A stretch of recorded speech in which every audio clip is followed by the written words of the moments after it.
রহমানির রহিম। অনার্স দ্বিতীয় বর্ষ, নিউমেরিক্যাল অ্যানালাইসিস, চ্যাপ্টার 1, দ্বিবিভক্তি পদ্ধতি বা বাইসেকশন মেথড। এটা পদ্ধতিটা আমরা সমাধান করব। বলা হতে পারে যে দ্বিবিভক্তি পদ্ধতি থিওরিটি পদ্ধতিটা আলোচনা করো, বা এরকম থাকতে পারে f(x) সমীকরণের একটি দুইবার লেখা হয়েছে, সমীকরণের একটি আসন্ন মূল নির্ণয় করার জন্য দ্বিবিভক্তি পদ্ধতি আলোচনা করো, এরকম থাকতে পারে। তো এই ক্ষেত্রে আমরা থিওরিটি লিখব। থিওরি লেখার আগে একটু বেসিক পড়ি। f(x) = 0, যেখানে f(x) = x0, x⁴n + x1, x⁴n - 1, এরকমভাবে প্লাস xn, যেখানে x0 ≠ 0, মানে এটা কখনো শূন্য না, হয়তো শূন্যর উপরে নয়তো শূন্যর নিচে, কিন্তু এটা কখনো শূন্য না। আকারের সমীকরণকে বীজগণিতীয় সমীকরণ বলা হয়। যদি f(x) সূচকীয় লগারিদমিক ত্রিকোণমিতিক রাশি ধারণ করা হয়, তবে f(x) = 0 কে তুরীয় সমীকরণ বলা হয়। এটা বলার কারণ হচ্ছে, মানে বীজগণিতিক সমীকরণ হচ্ছে এরকম x³ - 6x², মানে xy এর মানটা টার্ম থাকবে, কিউব থাকবে। আর তুরীয় সমীকরণ আছে e⁻x - x, cos x, sin x, ln x, এগুলো এসব থাকবে।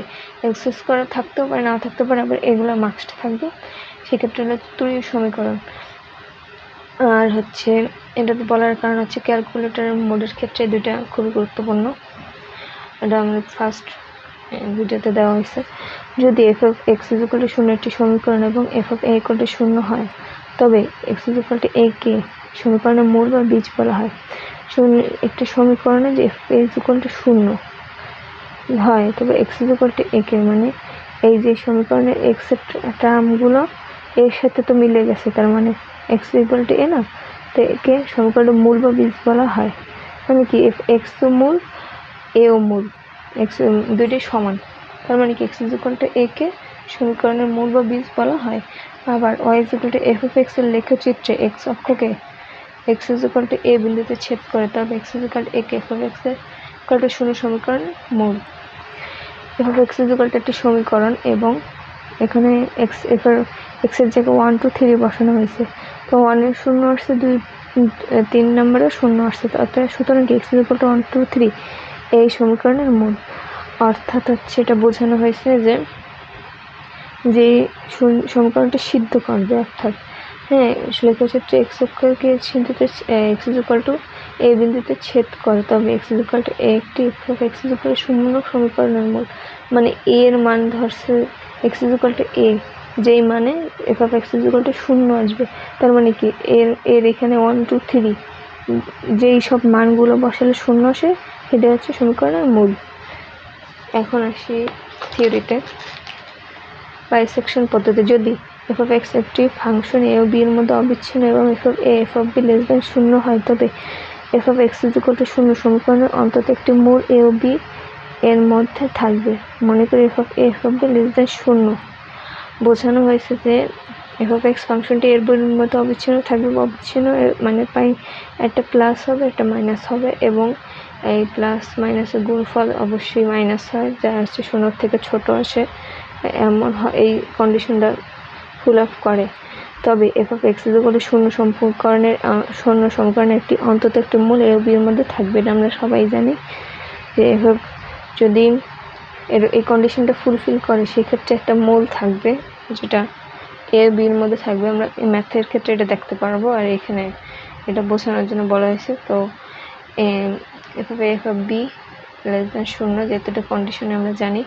আর এই কন্ডিশন কিসের জন্য? যেহেতু অবিচ্ছিন্ন, আর অবিচ্ছিন্ন কিসের জন্য কন্ডিশনটা ফিল আপ করে? যে একটা মান প্লাস, একটা মান মাইনাস হবে, অথবা b পজিটিভ অথবা a নেগেটিভ, অথবা a পজিটিভ b নেগেটিভ একটা হবেই, তাহলে 0 থেকে ছোট আসবে মানটা। এবং এই মনে করে f(a, f(b) <= 0 প্রথম আসন্ন মান x0 = a + b/2।